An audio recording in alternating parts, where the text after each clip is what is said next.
Congratulations, you've gotten the interview, and now you're wondering, what are you supposed to wear to an interview? I had this exact same question 6 years ago when I started applying for my first teaching position, and can I say I was extremely nervous. You would find me scrolling social media, scrolling Pinterest, looking for all the cute teacher interview ideas on what I should be wearing, and I had about a million questions on what my outfit should look like. Since then, not only have I completed and accepted numerous teaching positions, but I've also been a part of the hiring committee for my different districts. Now, while it does matter where you are applying to or from which country, state to state, and even town to town, no joke, the apparel that teachers wore in Oregon, where I am originally from, is drastically different than New Mexico, but that's beside the point. Here are some general guidelines on what you should wear for your next teacher interview. Hey teacher bestie, my name's Helena and I'm the creator of the Present Teacher Podcast. I'm a first-year teacher coach, and in this podcast you are going to learn everything from simple, actionable classroom management, social emotional learning, and teacher wellness strategies. You know that impact you want to make in the classroom? Well, we're going to make it happen here.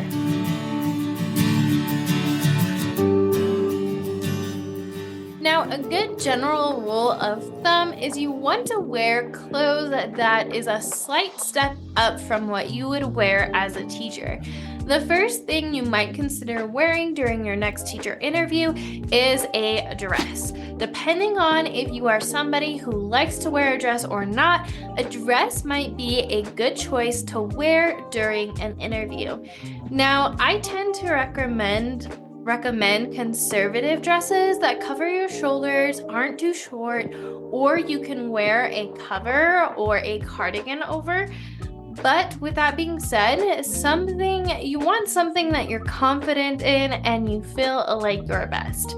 Now, here are some pros to wearing a dress during your next teacher interview. The first one being you don't have to worry about putting an entire outfit together because you already have that with a dress. It has the top and the bottom, and there's not much else to think about other than shoes if you need to cover your hair, makeup if you wear makeup, and jewelry if you want. So it really takes the guesswork in piecing together different articles of clothing out. It also helps you save time, and it's easy to look put together and prepared for your interview when you are wearing a dress.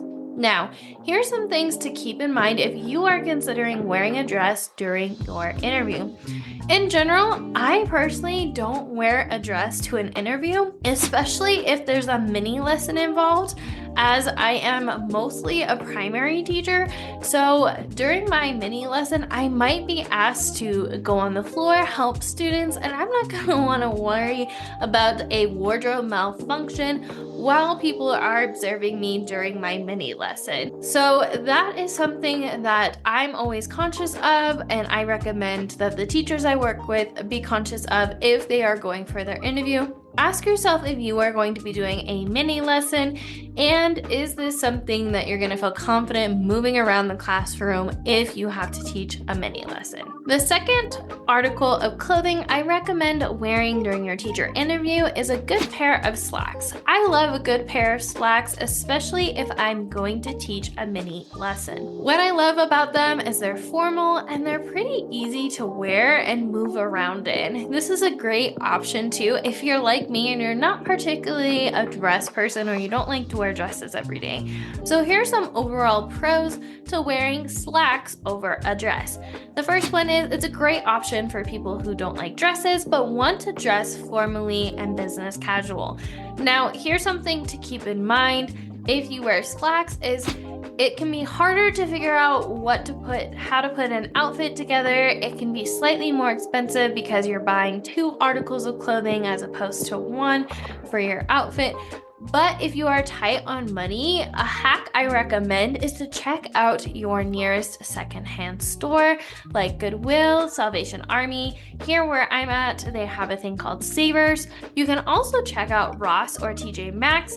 These are all the places I looked for, and I found a great pair of slacks for my first interview that were less than $20. The third article of clothing I recommend wearing is cardigans or blazers or some sort of cover. I like to put these over a blouse, especially if you're wearing a top or a dress with straps or strapless. This is a great way to make the clothes that you already have seem more formal than they actually are. In general, like I said, I like to wear clothes that I would teach in or dress up in, to teach in maybe on a dress up Friday or my Mondays where I like to dress up. But why I love to wear cardigans or blazers is I get to wear my favorite tops and I don't have to worry about them not being within dress code. I can already use what I have and just throw a cardigan or a blazer over it and I'm good to go. Here are the general pros I have in regards to cardigans and blazers when it comes to your interview. The first one is it opens your options to wearing more tops. And the second thing is it actually covers your tattoos. Now, I know, again, this depends wildly on where you are applying to, but I actually have several tattoos that are visible unless I wear long sleeves. So that's why I particularly like this option. It's easy for me to cover up my tattoos when I am doing this. And also, it's great for cooler weather because you can wear a short sleeve or wear a tank top under and you don't have to wear this super long, bulky sweater to try to cover everything.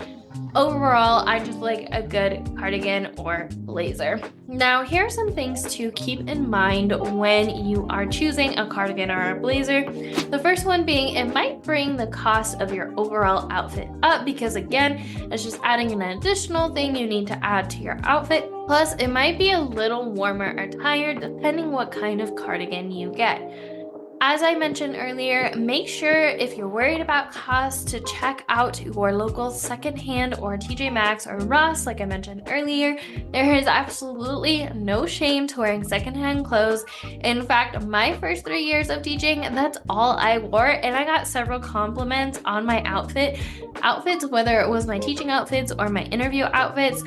Either way, check out your local secondhand store and you can find a lot of great clothes for a really good deal. The next article of clothing I recommend wearing are closed-toed shoes. Now, story time. My first teacher interview, I wore heels and I instantly regretted it, and here's why.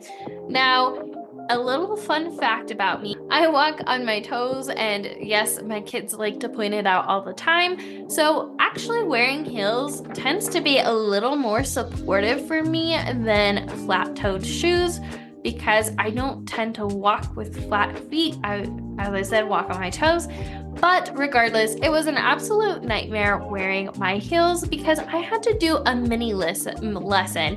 And by the end of it, my feet were killing me. And of course, after the mini lesson, the lovely interview committee wanted to give me a tour of the school, which I was absolutely grateful for. But it was a nightmare to walk around in those high heels, and the poor admin had to wait on me because I couldn't take these long strides because I was wearing really high heels.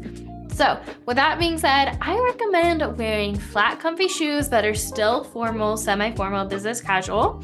In general, I don't recommend wearing open-toed shoes like flip-flops or super high heels like I did my first interview. Make sure whatever shoes you wear, they're going to be something you're going to feel confident in, that you can walk around in easily, and they won't kill your feet, especially if you're going to do a mini lesson or if there's a possibility you might get a tour of the campus. The last recommendation I have when it comes to your attire for an interview, teacher interview, is to hide your piercings and tattoos. Now, I know this might be considered old-fashioned and it greatly depends on where you have an interview for. Like I said, in Oregon, it was highly expected that you didn't have color hair, no piercings, especially face piercings, and tattoos had to be hidden. Therefore, like my nose ring, for example, would have to be removed. However, in New Mexico, a lot of teachers here actually wear jeans Monday through Friday. So the attire for your interview is going to be different depending where you live. like I said, country, state, and even town or district.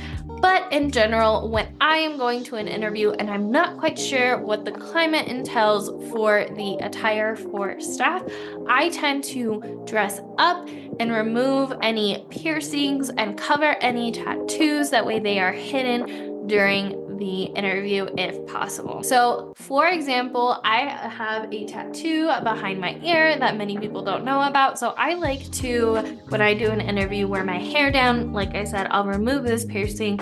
And then I have a tattoo that says Fuerte, which is strong, and it's got a green ribbon that says it's for mental health. I like to either wear my watch or I make sure that's covered. That way nobody sees it during my interview. So that wraps up the ultimate guide on what to wear during your next teacher interview. If you want to dive deeper into the whole teacher interview process, I have a couple next steps for you. The first one being, make sure to subscribe where you're joining us from, because in the upcoming weeks, I'm actually doing a teacher interview series. This is part 2 of the series, and I don't want you to miss out on any content I'm sharing this month about how to land your upcoming interview or to land your next teaching position.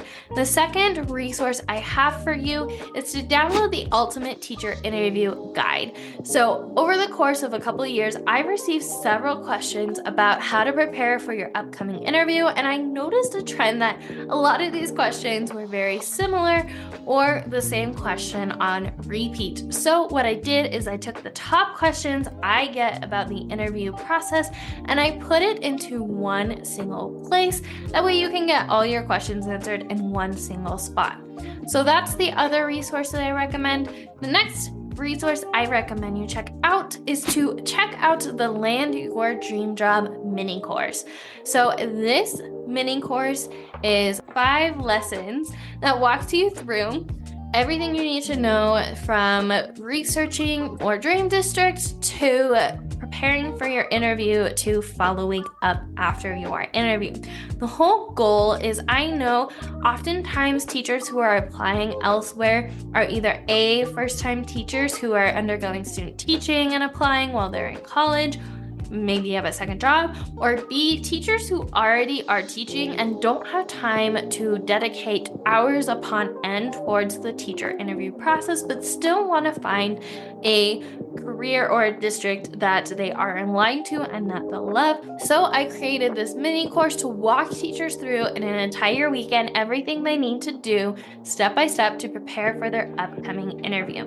Now, over the year, I've gotten a lot of positive feedback about this, and I've decided to actually revamp this mini course to add some bundles and some templates for writing your resume and your cover letter and some grab and go templates. So for that reason and all the positive feedback I've gotten, I'm deciding to raise my price on the mini course, and I'm going to do that at the end of this month. So make sure you join that mini course if you're looking at landing your next teaching position this summer before the 1st of next month, so you can get in when the prices are still at what they are at now. So that wraps up everything you need to know about landing your upcoming teaching position. As always, remember, we are stronger together. Thank you so much for joining me, and I will see you in the next one, Teacher Bestie. Bye! Thank you so much for joining me on today's episode. I hope that you were able to take away some value that will help you thrive inside and out of the classroom. It would mean the world to me if you could take 5 seconds right now and leave a review on this podcast. And if you found this podcast especially helpful, make sure to take a screenshot of this episode right now and tag me on your socials to let me know you're listening. As always, remember that we are stronger together. With all the love in the world, Helena, aka the President Teacher. See you next time, Teacher Bestie.